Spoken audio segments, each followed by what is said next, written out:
Monsieur le Président, chers collègues, ma question s'adresse à Bruno Le Maire, ministre de l'Économie et des Finances. Il y a quelques mois déjà, je vous avais interpellé au sujet des fonderies du Poitou, situées à Ingrandes dans la Vienne et qui emploient près de 900 personnes, dont 740 en CDI. Nous pourrions, dans les prochains jours, aboutir à un accord positif sur ce dossier, fruit de mois de travail discret avec les directions, les représentants du personnel, les services du CIRI et Renault, le principal client. Cependant, des points majeurs restent à consolider.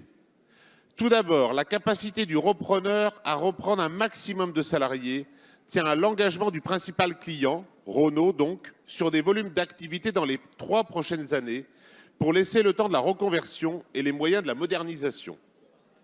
Des écrits sont nécessaires, ils sont attendus. Ensuite, il y aura des suppressions d'emplois, plusieurs dizaines de CDI vraisemblablement. Un accompagnement à la hauteur des enjeux est nécessaire. Plus de 100 salariés intérimaires aux fonderies, mais en CDI auprès des agences d'intérim, vont perdre eux aussi leur emploi. Ils ne sont pas concernés par les discussions en cours. Quelles solutions vont pouvoir leur être proposées? Au-delà de ces points, des enseignements doivent être tirés sur cette affaire. Même sur un sujet aussi vieille économie que les fonderies, on trouve des industriels planétaires prêts à investir en France, c'est le point positif. Par contre, alors qu'il y a eu des engagements en 2012 avec le repreneur de l'époque, l'État n'a pas vraiment suivi leur application et du coup les difficultés ressurgissent. On peut s'interroger, or c'est d'une véritable politique industrielle au long cours dont nous avons besoin. On peut s'interroger sur le calibrage des moyens du CIRI, qui fait un travail de très grande qualité, mais dont les ressources humaines sont bien trop faibles au regard des besoins. Enfin, il y a les crédits européens. Des parlementaires m'évoquent des financements mobilisables auprès de vos services. Or, ils ne sont jamais évoqués.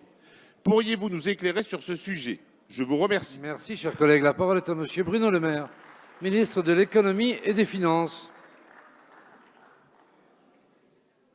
Et Monsieur le Président, Mesdames et Messieurs les députés, Monsieur le député Turquois, depuis 2 ans, la France crée plus d'emplois industriels qu'elle n'en détruit. C'est la première fois depuis 10 ans.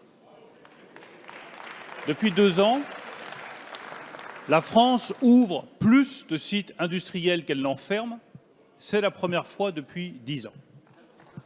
La reconquête industrielle est en marche et nous allons réussir cette reconquête industrielle. Mais il n'y aura pas de reconquête industrielle en laissant tomber les sites en difficulté. Moi, je vois certains bons conseillers qui vous disent « mettez tout sur l'industrie 4.0, mettez tout sur les nouvelles technologies, oubliez les sites en difficulté ». Jamais je ne laisserai tomber aucun site en difficulté.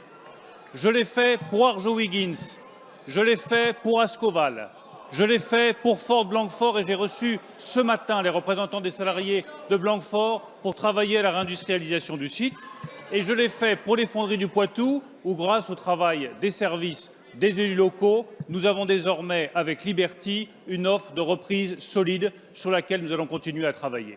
Alors oui, cette offre mérite d'être améliorée. Oui, il faut continuer à trouver des solutions pour les 750 salariés qui sont concernés.